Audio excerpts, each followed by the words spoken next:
Well, the fall of the Berlin Wall was one of the defining moments in my career. And I wish I could say I was prescient. I knew it was going to happen. That's why I went. That did not happen that way. Jerry Lamprecht was our foreign corps director of news, and he came to me on a Monday or Tuesday, and he said, "Not much going on here.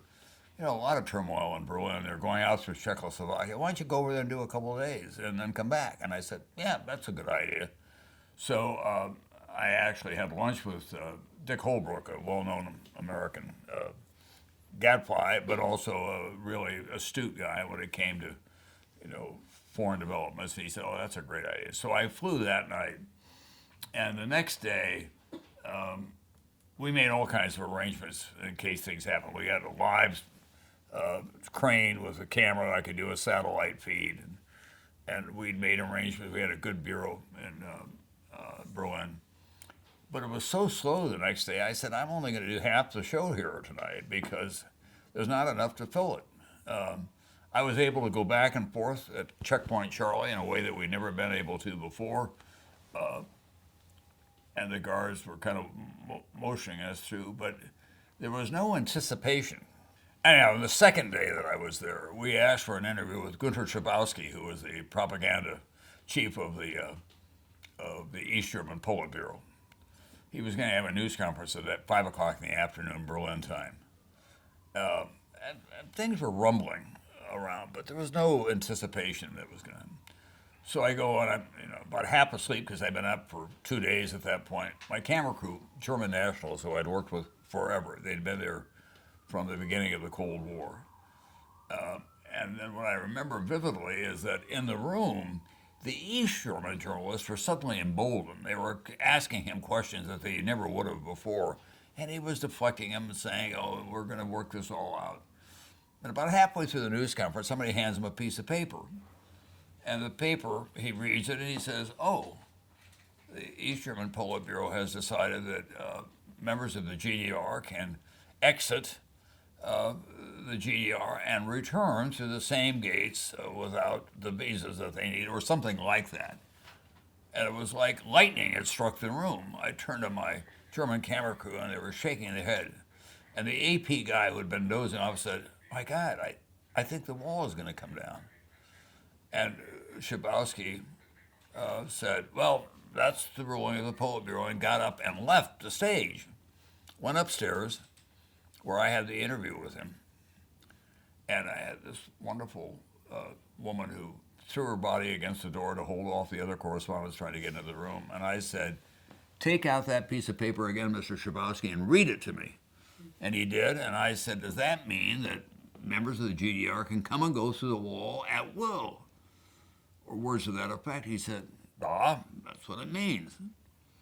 And then I began to query him about how he felt as a lifelong communist about what had gone on there. And he said, "I'm still a communist." And I said, "Do you think you made wrong decisions?" "Well, we're trying to do the best we can to cope with this." I leave his office. I go downstairs, and some of my print pals are there on the landing, and they're reading. And they're trying to figure out what the hell does this mean. And I said, "It's down. The wall is coming down." I just was with him. He said it means exactly what he said it meant. So, I think this is the real deal. I went out, called New York, went on the air with Gary Cutler, who spent a lot of time in Germany. He was very familiar with it all. I was doing live stuff. And then we'd ordered a boom, thank God, at the Brandenburg Gate where we had the live setup. And that all got arranged and I went back to the office and started working on this. Went out to Brandenburg Gate at about 5:30, 5:45 New York time. And the wall was covered with students from the West who had gone up on top of the wall and were saying to the students on the other side, "Come on, come on." And the students on the other side were persuaded they'd be shot if they did that because the political police were all over the place. And then they started hosing off the Westerners from the eastern side. And there was a wonderful moment because they hosed him off one point. And one guy stayed, turned his back to him all. He had a leather jacket, his arms outstretched, big grin on his face, and they were trying to drive him off the wall. And I said to Martin Fletcher, one of my colleagues, go over and get him. He'll be on the cover of Time magazine next week. The new German.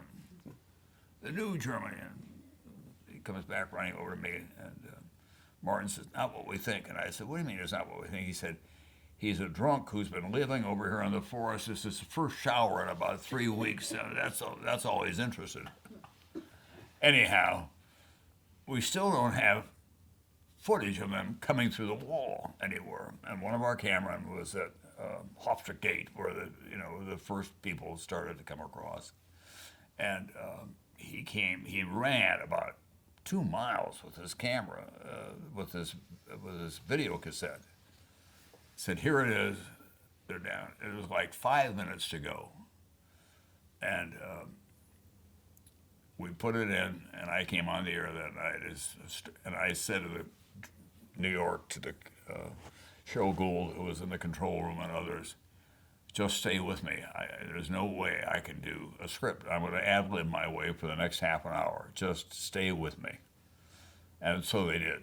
And it was another one of those cases where I really never looked at my entire performance, but my friends, Martin Fletcher's and others, have said, maybe your best night ever. You did the whole broadcast off the top of your head. And then I did an essay at the end saying that I thought that 1968 was a defining year of my political of my journalistic career.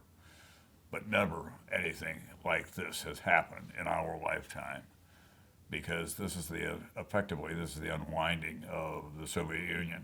The wall is down. Change has come to our world in ways we could not have anticipated.